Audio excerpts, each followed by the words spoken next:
ಬಂಧುಗಳು ಹೇಗಿದ್ದೀರಿ ಎಲ್ಲರೂ? ಓಂ ನಮಃ ಶಿವಾಯದ ಮತ್ತೊಂದು ವಿಡಿಯೋಗೆ ನಿಮ್ಮೆಲ್ಲರಿಗೂ ಸ್ವಾಗತ.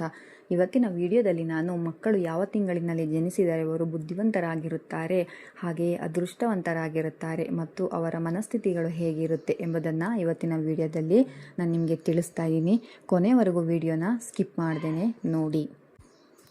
ಈ ಪ್ರಪಂಚದಲ್ಲಿ ಪ್ರತಿಯೊಬ್ಬ ಮನುಷ್ಯನೂ ಕೂಡ ಆ ದೇವರ ಸೃಷ್ಟಿ. ಆದರೆ ಕೆಲವರಿಗೆ ಭೋಗಭಾಗ್ಯಗಳು, ಅಷ್ಟೈಶ್ವರ್ಯಗಳು ಮತ್ತು ಸುಖ ಸಂತೋಷಗಳು ಹಾಗೆಯೇ ಆಡಂಬರದ ಜೀವನ ದೊರಕುತ್ತದೆ.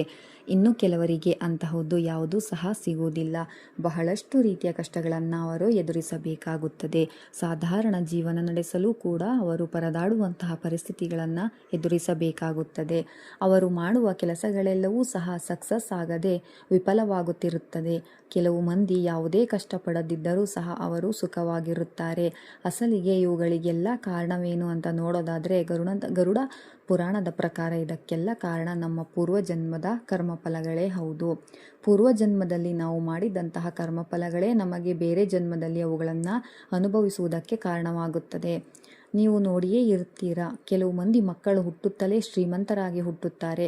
ಅಂದರೆ ಹುಟ್ಟಿದಾಗಿನಿಂದಲೂ ಅವರಿಗೆ ಏನು ಬೇಕು ಎಲ್ಲವೂ ಸಿಗುತ್ತದೆ. ಚಿನ್ನ, ಬೆಳ್ಳಿ, ಆಸ್ತಿ, ಐಶ್ವರ್ಯಗಳು ಮತ್ತು ಆಡಂಬರದ ಜೀವನ ಅವರಿಗೆ ಲಭಿಸುತ್ತದೆ. ಅವರಿಗೆ ಹುಟ್ಟಿನಿಂದಲೇ ಎಲ್ಲವೂ ಸಹ ಚೆನ್ನಾಗಿರುತ್ತದೆ. ಬಹಳ ದುಡ್ಡಿರುವ ಮನೆಯಲ್ಲೇ ಹುಟ್ಟುತ್ತಾರೆ. ಹಾಗೆಯೇ ಅಷ್ಟೇ ಕೇರ್ ಮಾಡುವಂತಹ ಪೇರೆಂಟ್ಸ್, ಅಜ್ಜಿಯರು, ಬಂಧು ಬಳಗ ಎಲ್ಲರೂ ಇರುತ್ತಾರೆ. ಒಳ್ಳೆಯ ಎಜುಕೇಷನ್ ಸಹ ದೊರಕುತ್ತದೆ. ಅವರು ಬಹಳ ಚುರುಕುತನದಿಂದ ಕೂಡ ಇರುತ್ತಾರೆ. ಅವರು ಓದಿದ್ದೆಲ್ಲವೂ ಅವರಿಗೆ ತಲೆ ಹತ್ತುತ್ತಿರುತ್ತದೆ. ಲೈಫಲ್ಲಿ ಚೆನ್ನಾಗಿ ಸೆಟಲ್ ಆಗುತ್ತಿರುತ್ತಾರೆ. ಅದೇ ಇನ್ನೂ ಕೆಲವು ಮಕ್ಕಳು ಹುಟ್ಟುತ್ತಲೇ ಕಡು ಬಡತನದಲ್ಲೇ ಹುಟ್ಟುತ್ತಾರೆ. ಹಾಗೆಯೇ ಅವರನ್ನು ಕೇರ್ ಮಾಡುವವರು ಇರುವುದಿಲ್ಲ. ಬಂಧು ಬಳಗ ಕಡಿಮೆ ಇರುತ್ತದೆ. ಹಣಕ್ಕಾಗಿ ಬಹಳ ಪರದಾಡಬೇಕಾಗುತ್ತದೆ. ತಿನ್ನುವ ಊಟಕ್ಕೂ ಕೂಡ ಬಹಳ ಅಲೆದಾಡಬೇಕಾಗುತ್ತದೆ. ಒಂದು ಟೈಮ್ ಊಟ ಸಿಕ್ಕರೆ ಸಾಕು, ಮತ್ತೊಂದು ಟೈಮ್ ಆಮೇಲೆ ನೋಡೋಣ ಎನ್ನುವ ವಿಧದಲ್ಲಿ ಇರುತ್ತಾರೆ. ಹಾಗೆಯೇ ಇನ್ನೂ ಕೆಲವರು ಅನೇಕ ರೀತಿಯ ಆಹಾರಗಳನ್ನು ತೆಗೆದುಕೊಳ್ಳುತ್ತಿರುತ್ತಾರೆ. ಅವರ ಆರೋಗ್ಯವು ತುಂಬ ಚೆನ್ನಾಗಿರುತ್ತದೆ. ಇನ್ನೂ ಕೆಲವರು ಬಹಳ ಜಾಗ್ರತೆಯಿಂದ ಎಷ್ಟು ಬೇಕೋ ಅಷ್ಟು ತಿನ್ನುತ್ತಾರೆ. ಆದರೆ ಅವರಿಗೆ ಆರೋಗ್ಯಕ್ಕೆ ಸಂಬಂಧಿಸಿದ ಸಮಸ್ಯೆಗಳು ಎದುರಾಗುತ್ತಿರುತ್ತವೆ. ಯಾವಾಗಲೂ ಕೂಡ ಅನಾರೋಗ್ಯ ಪೀಡಿತರಾಗಿರುತ್ತಾರೆ. ಹೆಚ್ಚಾಗಿ ಔಷಧಿಗಳಿಂದಲೇ ಅವರ ಜೀವನ ಸಾಗಿಸುತ್ತಿರುತ್ತಾರೆ. ಇವೆಲ್ಲವೂ ಏಕೆ ನಡೆಯುತ್ತದೆ? ಗರುಡ ಪುರಾಣದ ಪ್ರಕಾರ ನಮ್ಮ ಪೂರ್ವಜನ್ಮದ ಕರ್ಮಫಲಗಳೇ ಈ ಜನ್ಮದಲ್ಲಿ ನಮಗೆ ಸಮಸ್ಯೆಗಳನ್ನು ಸೃಷ್ಟಿಸುತ್ತಿರುವುದು ಎಂದು ಹೇಳುತ್ತಾರೆ. ಹಾಗೆಯೇ ನಮ್ಮ ಜ್ಯೋತಿಷ್ಯ ಶಾಸ್ತ್ರದ ಪ್ರಕಾರ ಈ ಭೂಮಿಯ ಮೇಲೆ ಜನಿಸುವ ಪ್ರತಿ ಮನುಷ್ಯನಿಗೂ ಆತ ಹುಟ್ಟಿದಾಗಿನಿಂದಲೂ ಸಾಯುವವರೆಗೂ, ಅಂದರೆ ಆತನ ಹುಟ್ಟಿಗಾಗಲಿ, ಮದುವೆಗಾಗಲಿ ಮತ್ತು ನಾಮಕರಣಕ್ಕಾಗಲಿ ಪ್ರತಿಯೊಂದಕ್ಕೂ ಕೂಡ ಗ್ರಹ ನಕ್ಷತ್ರಗಳು ಅವರು ಹುಟ್ಟಿದ ಗಳಿಗೆ ಮತ್ತು ತಿಂಗಳುಗಳನ್ನು ಆಧರಿಸಿ ನಿರ್ಧರಿಸಬಹುದು. ಇವುಗಳೆಲ್ಲವೂ ಸಹ ಕಂಪಲ್ಸರಿ ನಮ್ಮ ಜೀವನದಲ್ಲಿ ನಡೀತಾ ಇರುತ್ತೆ ಮತ್ತು ಜ್ಯೋತಿಷ್ಯ ಶಾಸ್ತ್ರದ ಪ್ರಕಾರ ಸರಿಯಾಗಿ ಇರುತ್ತವೆ. ಆದ್ದರಿಂದ ಈಗ ನಾವು ಯಾವ ಯಾವ ತಿಂಗಳಿನಲ್ಲಿ ಹುಟ್ಟುವ ಮಕ್ಕಳು ಹೆಚ್ಚಾಗಿ ಚುರುಕಾಗಿರುತ್ತಾರೆ ಮತ್ತು ಎಂತಹ ಮನಸ್ಥಿತಿ ಅವರನ್ನು ಹೊಂದಿರುತ್ತಾರೆ ಎಂಬುದನ್ನು ಈ ವಿಡಿಯೋದಲ್ಲಿ ತಿಳಿಯೋಣ. ಜನವರಿ ಮತ್ತು ಫೆಬ್ರವರಿ ತಿಂಗಳಿನಲ್ಲಿ ಜನಿಸುವ ಮಕ್ಕಳು ಹೆಚ್ಚು ಚುರುಕಾಗಿರುತ್ತಾರೆ. ಅವರು ಅವರ ಸ್ವಂತ ನಿರ್ಣಯಗಳನ್ನು ತೆಗೆದುಕೊಳ್ಳುತ್ತಾರೆ. ಯಾವಾಗಲೂ ಕೂಡ ಅವರ ತಂದೆ ತಾಯಿಗಳಿಗೆ ಒಳ್ಳೆಯ ಹೆಸರನ್ನು ತಂದುಕೊಡುತ್ತಾರೆ. ಅವರ ಬಾಲ್ಯದಿಂದಲೇ ಅವರ ಜೀವನಕ್ಕೆ ಅವರೇ ಅಧಿಪತಿಗಳಾಗಿ ಇರುತ್ತಾರೆ. ಅವರು ಯಾವುದೇ ಸಮಯದಲ್ಲಿಯೂ ಕೂಡ ಅವರ ತಂದೆ ತಾಯಿಗಳಿಗೆ ಹಾನಿಯಾಗುವಂತಹ ಕೆಲಸಗಳನ್ನು ಎಂದಿಗೂ ಮಾಡುವುದಿಲ್ಲ. ಈ ಮಕ್ಕಳು ಬಹಳ ಬುದ್ಧಿವಂತರಾಗಿ ಮತ್ತು ಅದೃಷ್ಟವನ್ನು ಹೊಂದಿರುತ್ತಾರೆ. ಇನ್ನು ಮಾರ್ಚ್ ಮತ್ತು ಏಪ್ರಿಲ್ ತಿಂಗಳಿನಲ್ಲಿ ಜನಿಸುವ ಮಕ್ಕಳಿಗೆ ಕೋಪವು ಅಧಿಕವಾಗಿರುತ್ತದೆ. ಅವರು ಪ್ರತಿಯೊಂದರಲ್ಲೂ ಕೂಡ ನಾವೇ ಕರೆಕ್ಟ್ ಎಂದು ವರ್ತಿಸುತ್ತಿರುತ್ತಾರೆ. ಅವರು ಮಾಡುವಂತಹ ಕೆಲಸಗಳು ಎಲ್ಲರಲ್ಲೂ ಮೆಚ್ಚುಗೆ ಪಡೆಯಬೇಕೆಂದು ಅದಕ್ಕೋಸ್ಕರ ಎಷ್ಟು ದೂರ ಬೇಕಾದರೂ ಹೋಗುತ್ತಾರೆ ಅಥವಾ ಕಷ್ಟಪಡುತ್ತಾರೆ, ಹಾಗೆ ಕಷ್ಟ ಕೊಡುತ್ತಾರೆ. ಇಂತಹವರು ಭವಿಷ್ಯವನ್ನು ಬಹಳ ಚೆನ್ನಾಗಿ ರೂಪಿಸಿಕೊಳ್ಳಲು ಶತಪ್ರಯತ್ನ ಮಾಡುತ್ತಿರುತ್ತಾರೆ. ಅವರ ಕೆಲಸ ಅವರು ನೋಡಿಕೊಳ್ಳುತ್ತಾ ಹೋಗುತ್ತಾರೆ. ಅಕ್ಕಪಕ್ಕದವರ ಬಗ್ಗೆ ತಲೆ ಕೆಡಿಸಿಕೊಳ್ಳುವುದಿಲ್ಲ. ಇವರಿಗೆ ಪ್ರತಿಯೊಂದು ಕೂಡ ಕ್ರಮವಾಗಿ ಮತ್ತು ನಿಯಮಬದ್ಧವಾಗಿ ಇರಬೇಕು. ಇಲ್ಲವೆಂದರೆ ಇವರು ಹೆಚ್ಚಾಗಿ ಕೋಪಿಸಿಕೊಳ್ಳುತ್ತಿರುತ್ತಾರೆ. ಇನ್ನು ಮೇ ಮತ್ತು ಜೂನ್ನಲ್ಲಿ ಹುಟ್ಟುವ ಮಕ್ಕಳು ಬಹಳ ಬುದ್ಧಿವಂತರಾಗಿರುತ್ತಾರೆ. ಅವರ ಮನಸ್ಸು ಬಹಳ ಸ್ವಚ್ಛವಾಗಿರುತ್ತದೆ. ಆದರೆ ಇವರ ಅದೃಷ್ಟವು ಇವರಿಗೆ ಸಪೋರ್ಟ್ ಮಾಡುವುದಿಲ್ಲ. ಹೌದು, ಅದೃಷ್ಟವು ಯಾವಾಗಲೂ ಕೂಡ ಇವರಿಗೆ 2 ಹೆಜ್ಜೆ ದೂರವಾಗಿಯೇ ಇರುತ್ತದೆ. ಇವರು ಇತರರಿಗೆ ಹೆಚ್ಚಾಗಿ ಸಹಾಯ ಮಾಡುವ ಗುಣವನ್ನು ಹೊಂದಿರುತ್ತಾರೆ. ಬಟ್ ಇವರ ಒಳ್ಳೆಯತನದಿಂದಲೇ ಇವರಿಗೆ ಕೆಲವೊಂದು ಬಾರಿ ವಿರುದ್ಧವಾಗಿ ಬಿಡುತ್ತದೆ. ಹೌದು, ಇವರು ಯಾವಾಗಲೂ ಕೂಡ ಅಕ್ಕಪಕ್ಕದವರಿಂದಲೇ ಮೋಸ ಹೋಗುತ್ತಿರುತ್ತಾರೆ ಮತ್ತು ಅವರಿಂದಲೇ ದುಃಖಕ್ಕೆ ಗುರಿಯಾಗುತ್ತಿರುತ್ತಾರೆ. ಇವರು ಅವರ ಸ್ವಂತ ಜೀವನದ ಬಗ್ಗೆ ಅವರೇ ನಿರ್ಧಾರ ಮಾಡುತ್ತಾ ಅವರ ಜೀವನವನ್ನು ಅವರೇ ಹ್ಯಾಂಡಲ್ ಮಾಡುತ್ತಿರುತ್ತಾರೆ.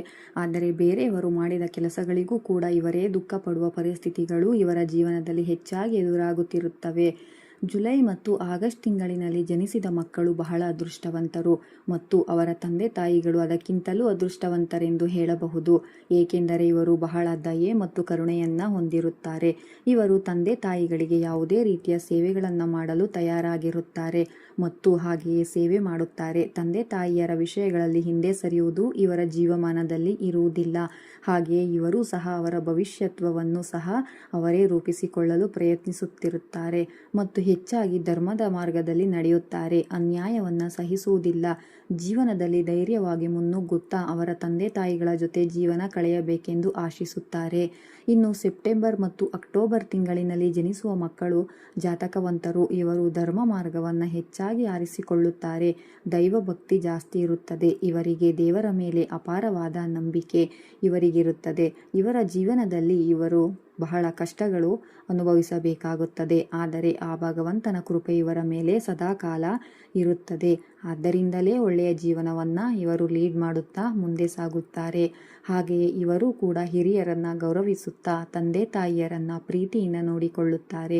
ತಂದೆ ತಾಯಿಯರ ಮಾತನ್ನು ಎಂದಿಗೂ ಸಹ ಇವರು ಮೀರುವುದಿಲ್ಲ. ಓದಿನಲ್ಲಿಯೂ ಕೂಡ ಮುಂದೆ ಇರುತ್ತಾರೆ. ಒಳ್ಳೆಯ ಅಭಿವೃದ್ಧಿಯನ್ನು ಸಹ ಪಡೆಯುತ್ತಾರೆ. ಇವರಿಗೆ ಹೆಚ್ಚಾಗಿ ಕಷ್ಟಗಳು ಬರುತ್ತಲೇ ಇರುತ್ತವೆ. ಆದರೆ ಇವರು ಯಾವುದಕ್ಕೂ ಸಹ ಎದೆಗುಂದದೆ ದೇವರ ಮೇಲೆ ಭಾರ ಹಾಕುತ್ತಾ ಅವರ ಜೀವನದಲ್ಲಿ ಇನ್ನೂ ಏನು ಮುಂದೆ ಬಂದರೂ ಸಹ ನಾನು ಸಾಗುತ್ತಲೇ ಇರುತ್ತೇನೆ ಎಂದು ಸಾಗುತ್ತಾ ಇರುತ್ತಾರೆ. ಕೊನೆಯದಾಗಿ ನವೆಂಬರ್ ಮತ್ತು ಡಿಸೆಂಬರ್ ತಿಂಗಳಿನಲ್ಲಿ ಜನಿಸುವ ಮಕ್ಕಳು ಬಹಳ ವಿಧದಲ್ಲಿ ತೊಂದರೆಗಳಿಗೆ ಗುರಿಯಾಗುತ್ತಾರೆ. ಆದರೆ ಅವರಿಗೆ ದೇಶಭಕ್ತಿ ಹೆಚ್ಚಾಗಿರುತ್ತದೆ. ಇತರರಿಗೆ ಸಹಾಯ ಮಾಡುವ ಗುಣವನ್ನು ಹೊಂದಿರುತ್ತಾರೆ. ತನಗೆ ಹೊಟ್ಟೆ ಹಸಿದಿದ್ದರೂ ಸಹ ಪರವಾಗಿಲ್ಲ, ಮತ್ತೊಬ್ಬರ ಹೊಟ್ಟೆ ತುಂಬಿಸಬೇಕು ಎಂಬಂತಹ ಒಳ್ಳೆಯ ಗುಣ ಇವರದು. ಇವರು ಇತರರಿಗೆ ಮಾಡುವ ಸಹಾಯವೇ ಬೇರೆ ರೂಪದಲ್ಲಿ ಬಂದು ಅವರ ಕಷ್ಟಗಳಿಂದ ಅವರನ್ನು ಪಾರು ಮಾಡುತ್ತಿರುತ್ತದೆ. ಇವರಿಗೆ ದೇವರ ಮೇಲೆ ಅಪಾರವಾದಂತಹ ನಂಬಿಕೆ ಇರುತ್ತದೆ. ತಂದೆ ತಾಯಿಯರನ್ನು ಗೌರವಿಸುತ್ತಾರೆ. ಇದೆಲ್ಲಕ್ಕಿಂತಲೂ ಹೆಚ್ಚಾಗಿ ಇವರಿಗೆ ದೇಶಭಕ್ತಿಯೇ ಹೆಚ್ಚು ಎಂದು ಹೇಳಬಹುದು. ಇವರು ಹೆಚ್ಚಾಗಿ ಸಮಾಜಮುಖಿ ಕಾರ್ಯಗಳಲ್ಲಿ ಪಾಲ್ಗೊಳ್ಳುತ್ತಿರುತ್ತಾರೆ. ಹಾಗೆಯೇ ಹೆಚ್ಚಾಗಿ ಮೊಂಡತನವನ್ನು ಸಹ ಹೊಂದಿರುತ್ತಾರೆ. ಅವರು ಅಂದುಕೊಂಡದ್ದನ್ನು ಅವರು ಸಾಧಿಸಲೇಬೇಕು ಎಂಬ ಹಠ ಅವರಲ್ಲಿರುತ್ತದೆ. ಎಷ್ಟು ಹಠಮಾರಿ ಸ್ವಭಾವದವರಾದರೂ ಕೂಡ ತಂದೆ ತಾಯಿಗಳಿಗೆ ಎದುರು ಮಾತನಾಡುವುದಿಲ್ಲ. ಅವರ ಆಶೀರ್ವಾದಗಳಿಂದಲೇ ಜೀವನ ನಡೆಸಬೇಕೆಂದು ಬಯಸುವಂತಹ ಶ್ರೇಷ್ಠ ಗುಣ ಅವರದ್ದು. ನೋಡಿದ್ರಲ್ಲ ವೀಕ್ಷಕರೇ, ಯಾವ ಯಾವ ತಿಂಗಳಿನಲ್ಲಿ ಜನಿಸಿದ ಮಕ್ಕಳ ಮನಸ್ಥಿತಿಗಳು ಹೇಗಿರುತ್ತವೆ ಮತ್ತು ಅವರ ಭವಿಷ್ಯತ್ತು ಹೇಗಿರುತ್ತೆ ಜ್ಯೋತಿಷ್ಯ ಶಾಸ್ತ್ರದ ಪ್ರಕಾರ ನಾವು ತಿಳಿಯಬಹುದು.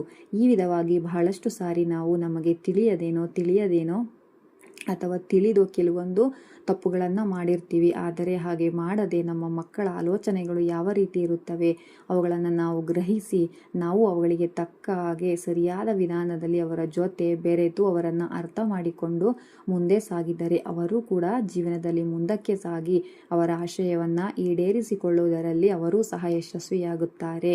ಈ ವಿಡಿಯೋ ನಿಮಗೆ ಇಷ್ಟ ಆಗಿದೆ ಅಂತ ಭಾವಿಸ್ತೀನಿ. ಇಲ್ಲಿವರೆಗೂ ನನ್ನ ವಿಡಿಯೋನ ನೋಡಿದ್ದಕ್ಕಾಗಿ ಧನ್ಯವಾದಗಳು. ಹಾಗೆ ಯಾರ್ಯಾರು ನನ್ನ ಚಾನಲ್ನ ಇನ್ನೂ ಸಬ್ಸ್ಕ್ರೈಬ್ ಮಾಡಿಲ್ಲ ದಯವಿಟ್ಟು ನನ್ನ ಚಾನಲ್ನ ಸಬ್ಸ್ಕ್ರೈಬ್ ಮಾಡಿ.